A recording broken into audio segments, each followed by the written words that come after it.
Hi నా పేరు శ్రీనివాస్. ఆహ్, నేను శామ్ మ్యామ్ టీమ్ మెంబర్‌ని. ఆల్రెడీ మేము కోతులును మనుషుల మీద పార్ట్ 1 వీడియో చేయడం జరిగింది. సో, ఇది పార్ట్ 2 వీడియో.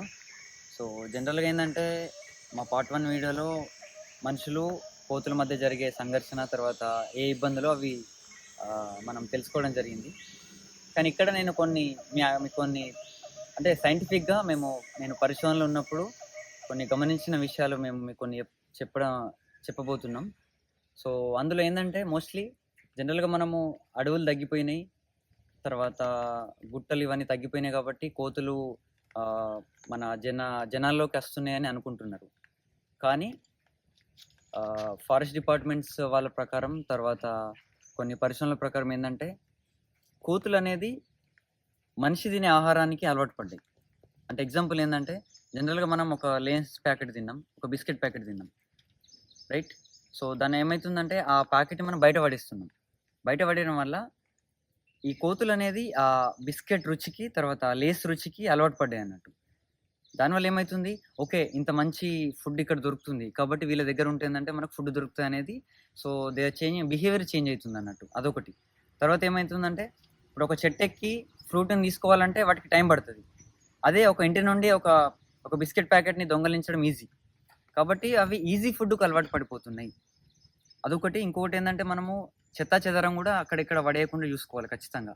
మనం తినే వేస్ట్ గాని ఏదైనా గూడా. సో, దానివల్ల ఏమైతుందంటే అవి మన మనుషుల దగ్గర ఉంటున్నాయి. దానివల్ల ఫుడ్ మొత్తం తీసుకోవడం, తర్వాత ఈ ఇష్యూస్ అయితున్నాయి. జనరల్‌గా మనం చూస్తూ ఉంటాం. ఆహ్, మనం జస్ట్ నడుచుకుంటూ ఎళ్తూ ఉంటాం. కానీ కోతులేందంటే వచ్చి అటాక్ చేస్తున్నాయి. ఆ బిహేవియర్ ఎందుకొస్తుందంటే మోస్ట్‌లీ ఆహ్, వాటికి సరైన ఫుడ్ దొరకట్లేదు ఒక్కొక్కసారి. తర్వాత దానివల్ల ఏమైతుందంటే హార్మోనల్ ఇంబాలెన్స్ వల్ల సో, వాటికి కోపం తెప్పించే హార్మోన్స్ ఎక్కువై వాటి బాడీలో. సో, అట్లా సడెన్‌గా అంటే మనం ఏమనుకోకుండా సో, మనల్ని గాయపరచడం జరుగుతున్నది. సో, జనరల్‌గా మనం ఈ మధ్య చూస్తున్నాం, పిల్లలు మరియు వృద్ధులకు చాలా కోతి నుండి గాయాల పాలైతున్నారు చాలామంది. సో, మీకు ఇప్పుడు కొన్ని టిప్స్ చెప్తాను. అంటే ఇట్లాంటివి గాకుండా టిప్స్ అంటే గాయపడడం అట్లా ఇట్లాంటివి మనం అవాయిడ్ చేయాలంటే కొన్ని టిప్స్ ఉన్నాయి. ఒకటేందంటే కోతి మనము నడిచేటప్పుడు కోతి కళ్ళల్లోకి ఎప్పుడు చూడకూడదు స్ట్రెయిట్ ఫార్వర్డ్‌గా. అదొకటి. ఇంకొకటేందంటే కోతికి మనం ఎప్పుడు ఎదురుగా స్మైల్ ఇవ్వకూడదు. ఇలా స్మైల్ కోతికి ఎగ్జాక్ట్ అపోజిట్‌గా. తర్వాత ఇంకొకటేందంటే కోతికి మన పనులు చూపియకూడదు. రైట్? సో, ఈ 3 మీరు ఖచ్చితంగా అవాయిడ్ చేయాలి కోతుల దగ్గర.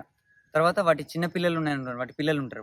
వాటిని కొట్టడం గానీ, లేకపోతే వాటిని మనము ఏమన్నా గాయపరచడం చేసిందంటే అవి అటాక్ చేస్తుంటాయి. కాబట్టి ఇప్పుడు నేను ఈ చెప్పిన 3 పాయింట్స్. ఒకటి ఐ కాంటాక్ట్ ఇవ్వకూడదు. ఇంకోటి లిప్స్, రైట్? స్మైల్ ఇవ్వకూడదు. తర్వాత మన పనులని వాటికి చూపియకూడదు.